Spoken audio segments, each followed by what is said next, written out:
pledge allegiance to the flag of the United States of America and to the republic for which it stands, one nation, under God, indivisible, with liberty and justice for all. If I could have everyone still continue to stand, I'd like to congratulate Kim Reese on her 30 years of service. Congratulations, Kim. Now, we usually do a photo. I don't know if we have anyone here to do that. I can do it. Okay. You just give me 1 second. So now we can move on to resolutions. HS1. Oh, sorry. Need approval of the minutes. So moved. Second. All right, HS1. All in favor? Aye. HS1. This resolution appointing ex officio member to the Child Protection Advisory Council, Department of Social Services. So moved. Second. It's going to be Jacqueline or Robinson. Any questions on that? Everyone have anything? No? All right, all in favor? Aye. Okay, HS2, resolution to transfer funds from the Insurance Recovery Department, to Department of Social Service Automotive Supplies. This was an accident that happened, I think, in a parking lot, I was told. It was parked at the time. Yes. It was a $734 from the insurance coming in. And, I think they'll open it. So moved. Second. Any questions on this at all? Pretty straightforward. Luckily, it was only $734. That's good. All in favor? Aye.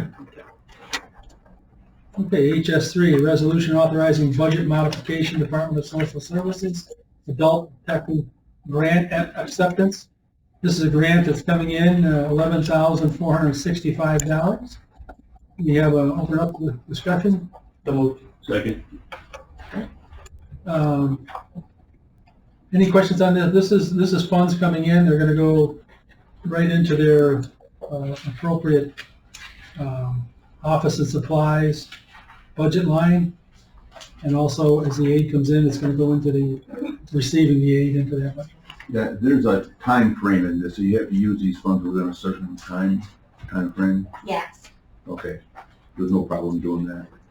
No. Okay, No, this is for, I mean, if you look at the specifics here of what we're using that for stall evictions, pay security deposits, pay commitments. I just happened to notice those time frames they had in there, it was the 30th of it. I have no problem with it. Any other discussion? All those in favor? Aye. Okay.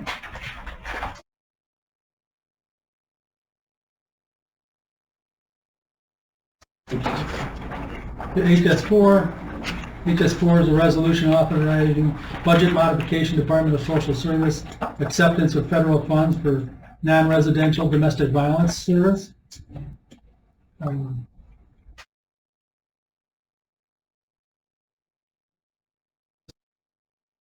Second. There's a typo on the budget mod itself, the parentheses indicating it's a revenue missing, or proposed any value to connect it with a amendment. In case anybody knows. Thank you. This is similar to the one we just approved. We have $36,146 coming in for domestic violence funding, which is great to see it coming in. It's going to go into the other supplies and expense lines, and also there's the funds coming, they'll go into the revenue line. Any other discussion on that? Go ahead, Jim. This is all TANF? Yes. Okay. Anything else? All those in favor? Aye. Very good. All right. Number there. Yeah. We have to approve long-term members for the appointment of members to the Oswego County Long-Term Care Council. And on that, we have 3 folks for the recommendations. It's Teresa Fitzgibbons, Nicole Ames, Lee Sullivan. Let's open that up. We're going to take it out. Motion. Take a second. Any questions on any of this? This is a 3-year term, I'm assuming? 2, 3. Oh, no, 2-year term. Yeah. Any discussion? Lee, do you want to add to this or no, or is it just going to put more time on your plate? No, it's the Long-Term Care Council, so it's under Sarah. Okay, So I attend that meeting. I've attended it prior to working here too at another location. I attended that meeting, so just keep each other informed about what's going on. good.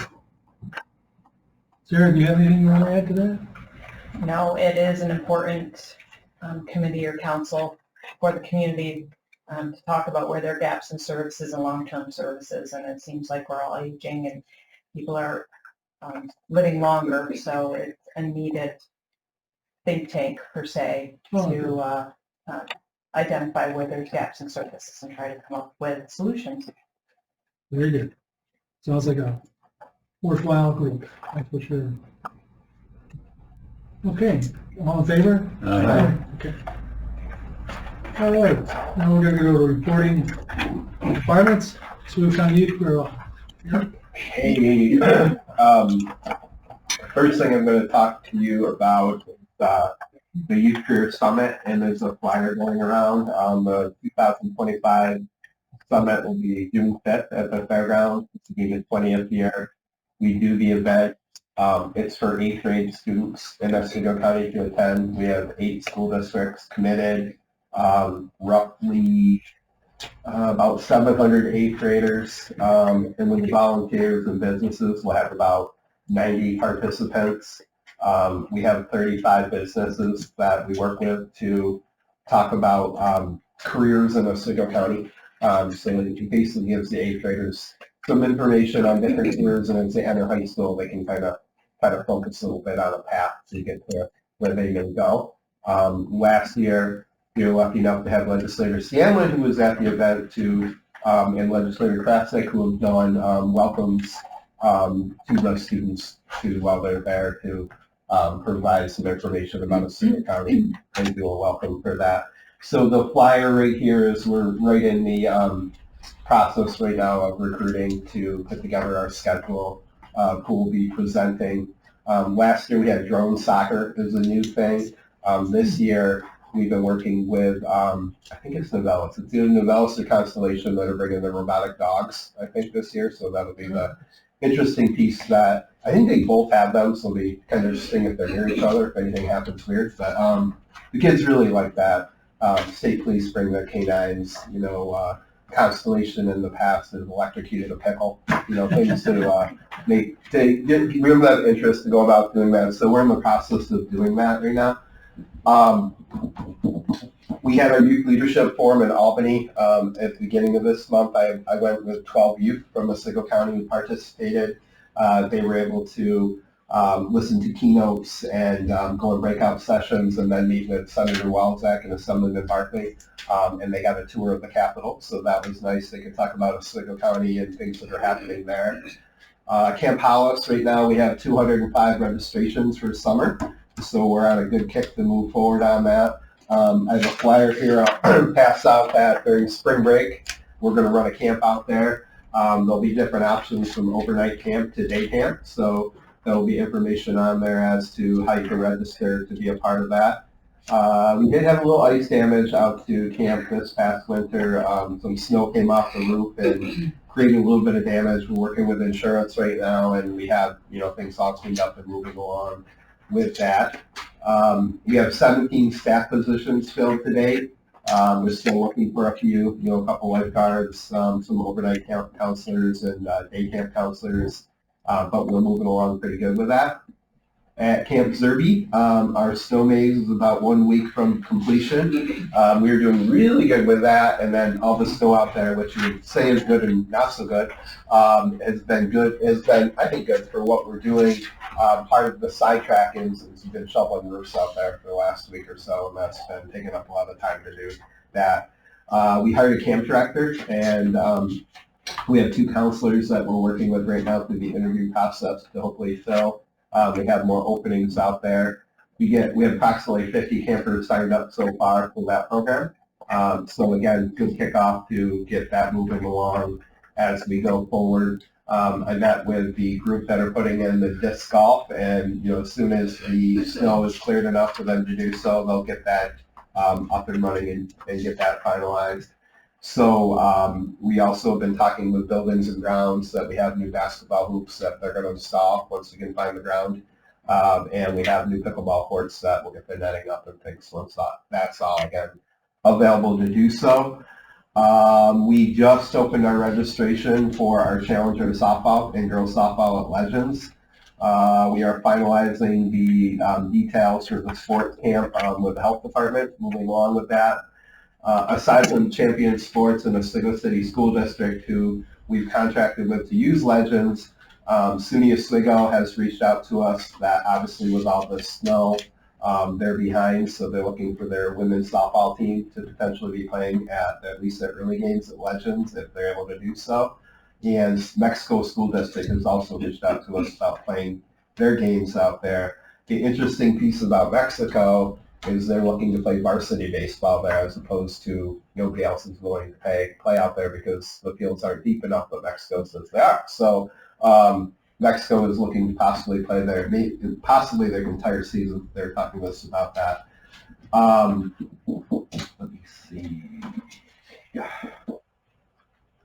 So I've been working with Rich and Holly from County Attorney and Purchasing and Tim on the RFP for Legends, and we have a timeline we've put together with that, and we're working to move forward with that. So our hope is at the August legislature meeting you'll be able to award the contract when the time comes, or if in a perfect world if all that moves forward. And from the research we've done so far, that's about the time that the current contracted starts putting their schedule together for the following year. So depending on who we work with, that's usually the timeline when they start putting together tournaments for the next year. So we're working along with that as we move forward. Independence Trail, we've talked a little bit about doing some things there. I've been in contact with Rosemont Gifford Zoo. In a combination between the county, Rosemont Gifford Zoo, and city, they're looking to do a project out there. Every year, Rosemont Gifford does a big community project, and they've chosen Independence Trail this year. So what they're looking to do is bring a whole crew of roughly 90 to 100 people, including contractors. They partner with Channel 9, so there'll be a lot of publicity, and do some work out there. We're looking at late April, because we're looking at Earth Day, or into May, depending if we can find the ground to do the work out there. But we're working on the trails, the bridges, and then Rosemont Gifford is looking at also the nature piece out there to possibly put up some signage and things to different creatures that live out in that area. So that's a big piece to stay tuned, and I'll give you more about as we hear more about that. Our leadership of Oswego County Youth has really taken off again this year. We have 20 students. They're working on debates right now, and they're doing a winter clothing drive at their school. So if you're looking to possibly contribute to that, you can contact my office, and we can work with you on that. Summer, we're working with our Traveling Arts in the Parks and our summer municipal programs. Harborfest, in case you want to write a date down, July 25th, that Friday, will be the Children's Parade. The Youth Jail is in charge of that, so we pretty much run the Children's Park now, and we'll have the parade that will be on there. Our AmeriCorps program is on year 28. They're filling a lot of positions right now for summer. Also looking for a few more host sites for anyone interested in looking to be a part of that. And then myself or staff have been busy, doing different presentations at different organizations over the last month, including tomorrow night in Fulton at the council meeting. So things are busy. The snow has really kind of sidetracked us a little bit because now we have to clear things and make things go. And there's not a lot of hands that can help with that. So a lot of my staff have been busy with Zerby and Hollis just getting it cleared out. All good. We're moving forward. Seeing a lot of a lot of things opening back up that weren't like that within the last couple of years, the schools and things to that matter. But I think it's important getting our young people back involved within programming things that COVID kind of limited for a couple of years. So we're starting to see that open up a lot more. It's good. That was real good. All right, moving on, veteran services. So we're still working on hiring for the guy that left. We're in the process. I have 2 interviews that I'm doing tomorrow that are promising. They're both retired military. 20 to 30 years of service. So I can't wait to sit down with them and talk with them tomorrow. Saturday, Month 8, I'm going to be at the American Legion in Central Square. We're doing an informational event. We've done one in the past, and we're hoping that as we do these, they get bigger and bigger. The last one, it was just me this year. This time we're going to have a VA peer specialist from Syracuse that's going to come in and talk about mental health treatment options. They have a cancer screening individual that's going to come in to give them information about screening cancers, and then I'm going to be there, of course, for benefits and things like that. It's from 10 to noon on Saturday, so I'm really looking forward to that. Other than that, it's just trying to keep up with everything now that there's only 2 of us in there, so it's going good though. We're doing all right. Hang in there. It can only get better. Yes, yes. Okay. Sarah, Office of the Agent. Okay, so I did pass out, I think everyone got a packet of information. We've been working closely with emergency management, providing names of people that we know, seniors that we know that were snowed in. They had the added disadvantage of we couldn't deliver their home delivered meals if their driveways were not plowed or if their sidewalks, we couldn't get to the house. So we're helping to identify those, and although the weather has changed, it's not as much an issue now, but the past couple of weeks it's been quite an issue to get that taken care of. OFA has been, we also got some kitty litter because there's no salt, so we got kitty litter out to our seniors so that there's no slipping. And we did eventually got some jugs of salt that we're getting out and deployed to those who are in areas where, even though it's not snow, over this past weekend it was pretty icy from the compacted snow. So even with the melt that we're going to have in a couple of days, or the next few days, it's still going to be icy.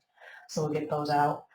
We also got a few roof rakes where we were able to get to seniors that aren't, those 60 and older who owned homes, but not necessarily for them to utilize the roof rakes so that they could get them so that the snow could get off their roofs. Because as we all know, there's been, I think we're in the hundreds now, roofs that have collapsed. So to try to eliminate that from happening. Sarah, did you say you were helping with the removal? We did not. We purchased the roof rakes. Okay. And we made them available for homeowners that were 60 and older, but not necessarily for them to remove the snow. That was some of the comments we had on our Facebook page, that you shouldn't be putting all these elderly people out to remove snow, but that wasn't the case. It was, we did ask them, do you have someone who can, remove the snow for you? But with a lot of things, it was hard to find those tools. So when we heard that Rabies had some, we had them set aside for us to purchase them so that we could loan them out. And the ones that weren't being used actually went to emergency management's volunteer crews so that they could use them to get snow off of roofs as well. So that's all be coming back to us for loaning. It's amazing, you talk about the roof rakes not being available. I was out to Rabies when they got their delivery in, and there were, I don't know where the people came from, how they knew the truck was there, but they were lined up to buy those roof rakes. It's amazing how quickly they would go, so yeah. Pretty well. Yeah, so we called up there like, do you want to do it? Can you just set them aside for us? Will you work with us? And they were very nice that Rabies willing to work with us so that we could get those set aside. They had 8 at that time, and then when we went to pick them up, they were all gone. They just had the 5 that they had set aside for us, like within an hour. So, yeah. Wow. Yeah. To tie in with that, the Mexico Kitchen, they did have issues with snow on their roof. They were told to evacuate. They had the meals done for the next day at that time. They had somebody come in, they got the snow off, the architect came in, cleared it. But Monday's meals on Friday, they sent out shelf stable so that anybody who was scheduled to get a meal on Monday did not get their meal. They just received a shelf stable meal. The kitchen was back up operational on Monday so that Tuesday's meals did go out as planned. So the Central Square Dining Center, though, it is at a church. They had a lot of snow, so they were closed for a few days while they were trying to get someone in to remove the snow. When the church opened back up, the boiler is now down. It's a really old boiler, so they are having a difficult time finding parts. So our participants at the Central Square Dining site have been bouncing around a little bit. This week, they're going to be at the American Legion. All the participants are made aware of it. The buses know that that's where they're bringing people.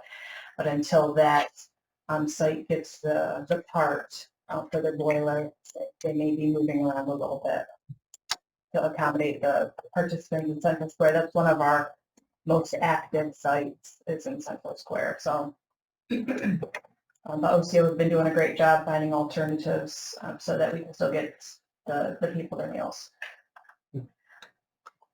We continue to provide office hours at 11 different locations around the county, so if people can't come into us, then there's another location that they can go to, and if they can't get there right now due to snow or transportation or whatever the case may be, we've been making home visits as well to assist with paperwork so that, applications are being processed and moving forward. Crossed. Our new furniture for the workstations being delivered next Wednesday on the 12th. I met with Rick Doughton. We went out in the storage containers that are in front of the building. We earmarked all the furniture that we are able to reuse. We're hoping to start moving some of that furniture into our office space this week so that that would allow 5 of my staff to move in, and then the rest of the 10 other staff, the workstations will be brought in next week so that we can, the following Monday, hopefully get the rest of our staff into our new space. It looks complete mostly, but we haven't gotten the go-ahead yet to move us in, but I do know a signed counselor in their space as well as public defender, so we're just a stone's throw away from them, so we're really hoping we'll be able to be in our new space. Some of us starting this week, the remaining staff next week. That's For great the news. following week. Yeah. Thank you for managing through the disruption. When they first said, 8 to 10 months, I'm like, well, I'm thinking 12 to 15, and we'll be at 14 months. No, we're at 14. We'll be at 15 months coming up. So we're, my staff have been great at managing with the tight quarters, and we're forever grateful for the health department as well as Youth Bureau and IT for taking over the Munis room for so long. I know it's put a hiccup in any Munis training because that space is not available for that. So, like I said, we've been very grateful, but I'm telling you, I don't know if any of you have been over there, had a walk through, but it's the whole first floor renovation, assigned council down. It just is such a nice space. It's night and day compared to when Oswego Health Behavioral Services were in there. Just the way it looks, the way it feels, it just is such a nice open space. So we have scheduled to have an open house on Thursday, May 22nd. We anticipating getting an invitation to that. We certainly would like everyone to come through and take a look. We're working with Kelly and her team at Promotion and Tourism to do a little slide presentation or video to have playing of the services that we have, and maybe, I don't know if we can get any pictures. I don't, Rick or anybody took any pictures of the construction to show before and after, but we're working to try to get something going in that regard. But let's see, I did send out letters to our federal representatives, Congresswoman Tenney, Senator Gillibrand, and Senator Schumer, urging them to advocate to protect the Older Americans Act and ensure that it remains fully funded. One of the pages in my the second page after the updates is a listing, and Oswego County is highlighted. That's federal, those are programs that federal funding provides. How much we get from federal funding as well as the match that the county goes towards those programs. And then if the funding is reduced or eliminated, how many people that will affect. Where it talks about home delivered meals, it's a third one. That $771,000, we don't get that much from the federal government, but from the C1 and C2 and the county match, that's what that number equates to, and how many people that will affect if we don't get the funding. So I just wanted to let you know, I sent a letter out encouraging them to support the Older Americans Act and the funding that we receive, because it will have a significant impact on services if they do cut that funding. And you can't think that the county is going to be able to make up that difference, because there's no way that's going to happen. So, I mean, I would love to think that would happen, but, you know, I know that it's something that's not really even doable. So we did send those letters out. I did send those letters out. March is the month for our annual March for Meals campaign. So OCO, I did provide them with our Human Services Committee member names. So you might be receiving something in the mail or email inviting you to participate in the March for Meals campaign. It is the 18th, 19th, and 20th of March. You could go into the kitchen, the Mexico kitchen, and help prepare meals. You could ride along on a home delivered meal route, or you could go and participate at a dining center across one of the 6 dining centers we have in the county. So it's great. We'd love to have you there to interact with our people as well as see how our operations run. So please consider that. We were notified, or they was notified, that we were selected to participate in the panel discussion at the Aging Concerns Unitas Conference in June. We're going to be talking about our caregiver respite voucher program. So we're happy to receive that notification. We always like to talk about our programs and how innovative we are. And also, we are putting out for RFP for our new nutrition services contract. Our current contract goes through the end of this year, but we're looking at, reached out to Holly. We're starting to get that together and see if we want to make any changes to that. Right now, the contract or the RFP has always gone out for both home delivered meals and the congregate dining sites as one vendor. So we're looking to see how that might look different, if we want to do it separately for the different locations, if we want to do it, you know, home delivered meals, all congregate sites. We were notified, which was kind of a shock to me, that OCO does not want to operate our Oswego kitchen or our Oswego dining center. They said they would provide meals to us, but they do not want to operate it. So we're looking to incorporate that in the new RFP as well. And we're still accepting nominations for a few more days for our Volunteer of the Year. So if you know anybody 60 or older that you want to be recognized by the state as well as the county, please give those names to us. We'd be happy to add them to our list. And that's it. Sorry I spoke so long.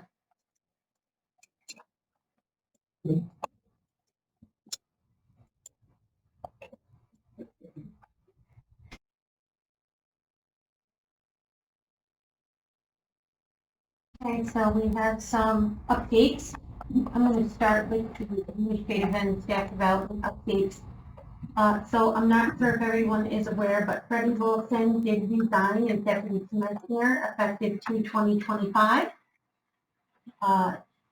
We continue to face some parking issues, although we're welcoming this sunshine and hoping that after this week we don't have to talk about parking at DSS because of the inclement weather. But we did gather some data. So we have a workforce of over 300 with 2,151 visitors in January. That puts us at an average of 102.4 per business day that access our facility.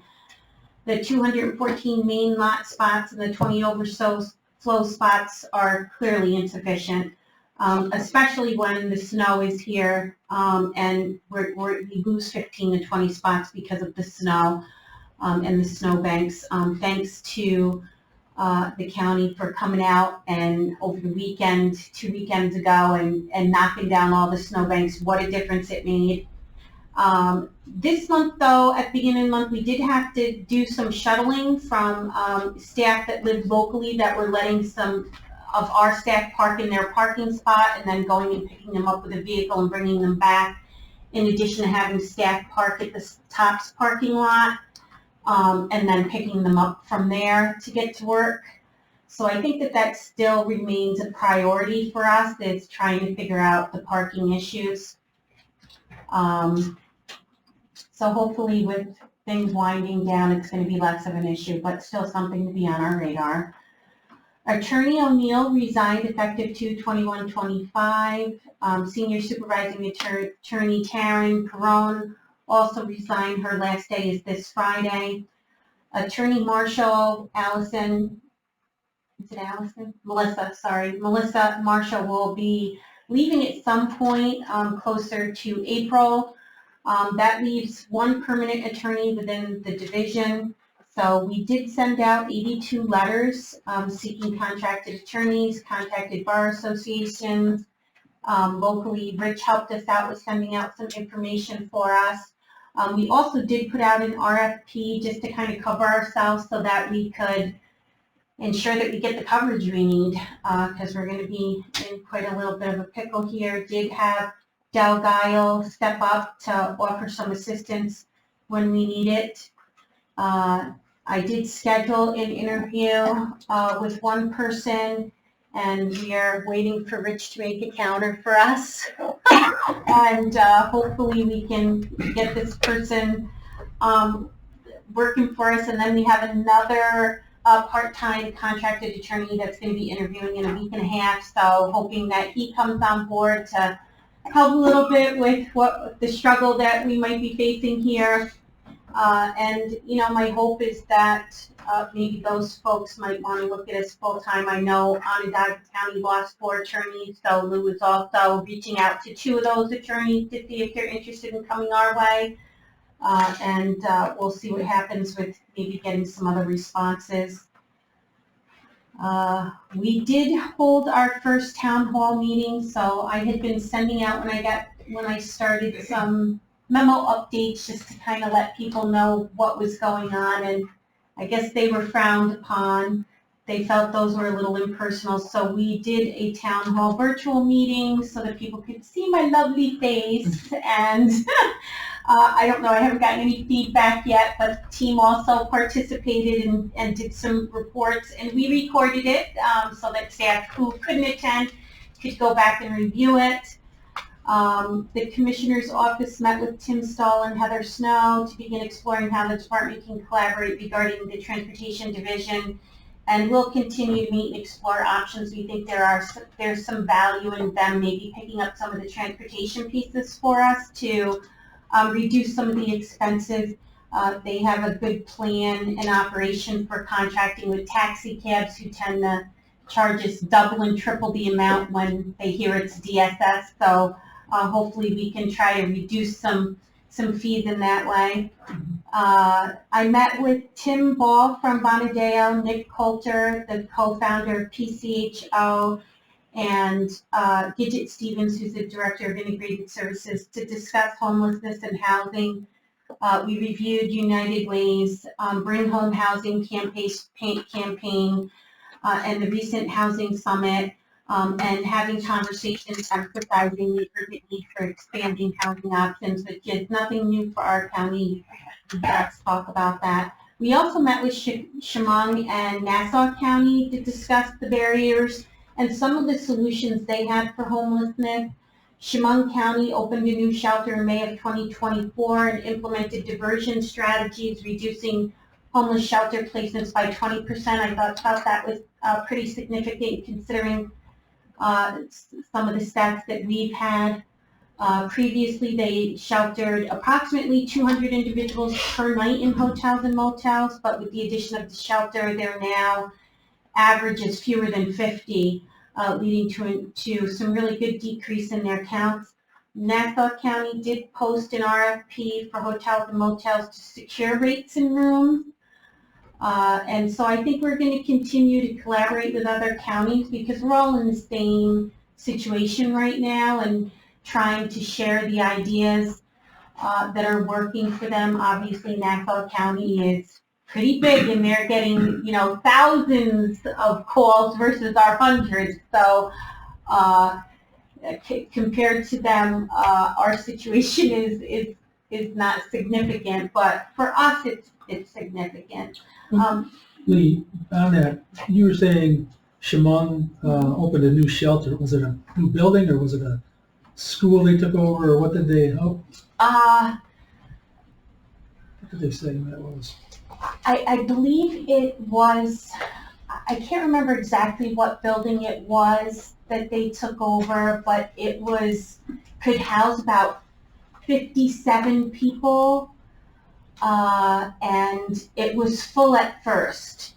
But when they also started implementing a strong diversion program, communicating and talking with people up front about other options than versus going to a hotel. Do you have family or relatives that we can call on your behalf, and working with people like that? That also positively improved their situation. I think right now when I look at what's happening to us with our integrated service division, where they haven't quite rebounded with filling the vacancies down there, so it's a bit of a struggle for them right now. But I could see that being something that we could pursue a little more in depth in having that diversion program.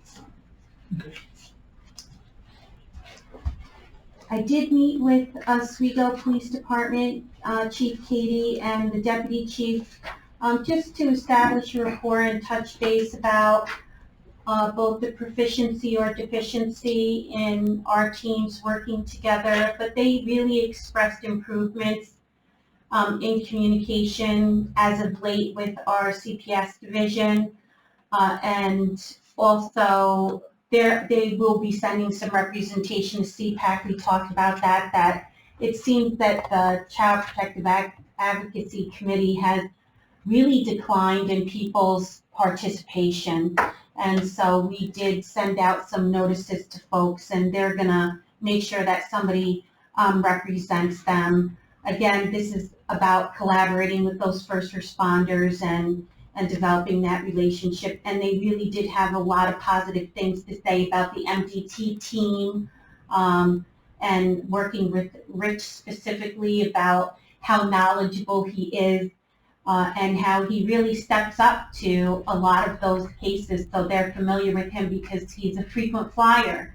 And so definitely wanted to be able to give that a shout out. And we are seeking to do some further organizational restructuring within the Integrated Services Division as well as administratively. I would like to add another director position and reclassify a staff development coordinator position. I think that when we talk about Gidget's team downstairs and the continued vacancy issue that she has, and in addition to looking at the wage study, we're hopeful that we can make something happen soon for those folks that might help with retention downstairs and turn that around. For the DSS stats by department, you have all the data. If anybody has questions with specific things, they can reach out, but I'm just going to provide some of the service updates for time constraints. We have 2 current foster parent classes running, one on Saturdays, which is ending the second week in February, and another that takes place during the week, which will end in mid-March. I think the last time they provided some statistics too, did they not have 11 new families for, it was 11, Rachel, for that had stepped up? So that's really great news. That's a really great number. So that's, again, to the efforts of the team who are recruiting. Foster care contacts are at 97%. New York State requires 95. So great job to that team. Our family services team has been working diligently to meet that state mandate. So the CPS case closing team continues to be successful. Case workers have completed the process. Data works well with no concerns reported. They are now maintaining caseloads below the state recommended 15 cases. Any cases moving through the case closing process are subjected to the QA review to ensure state mandates are met. So that's pretty significant. Good job, Sarah. DSS stats and updates for integrated services. Again, I think that right now they just haven't been able to rebound downstairs. So unsure really what the significant impact, whether it's the wages. Of course, you talk to staff and they're going to tell you it's the wages, but there may be more happening down there. There's a lot under Gidget right now, and that's part of the reason why I'd like to restructure. So the 2024-2025 heap season is scheduled to close, and we do have to have a vigorous laugh here because it always says it's going to close, but it continues to remain open. So OTDA has not yet notified us of an extension, but due to weather patterns, it's expected. Staff utilized additional hours and overtime in the month of February to address backlog. This team is pretty good at not utilizing additional hours and overtime, but due to the vacancies, it couldn't be avoided. Continued staff shortages into additional multiple staff being employed less than a year. So again, the same impact we have with new staff coming on to Sarah or Rachel's team who really need time to develop their skills. It's the same true for Gidget's team, and so it as well as decreased timeline rates that are monitored by OTDA. And to Sarah's point with regards to the roofs collapsing, Phil and I had a conversation on Friday. Gidget was able to get and prepared a memo today to let people know how to contact our department with regards to temporary assistance to see if there's anything that we can do. And I would also like people to know that Catholic Charities also has programs that are related to the needs of that population. So people can reach out there as well to get some support. For the Division of Mental Hygiene, I really like what you're doing with the charts and the graphs. It's really great to see the information, to see the different types of contracts that we have, and where the assistance is coming from. So you can see where most of the OMH and OASIS supports are. Treatment, community-based supports, housing, prevention initiatives, crisis intervention. Was a little surprised at the vocational and staff development. I think that we may see a different trend happening there because there's a lot more money that's being funneled to employment endeavors. So hopefully we can see some of that from our way. I did just want to quickly go over some of the service provider agencies that we're currently working with: Arts of Oswego, Catholic Charities, Yuga Center, Child Advocacy Center, Clear Path for Veterans, Next Care, Desson's House, Farnham Family Services, Friends of Recovery, Oswego County, Liberty Resources, Oswego County Opportunities, and Oswego Hospital. For the Child Support Division, as of 12/31/2024, I don't know if these statistics really changed from last reporting.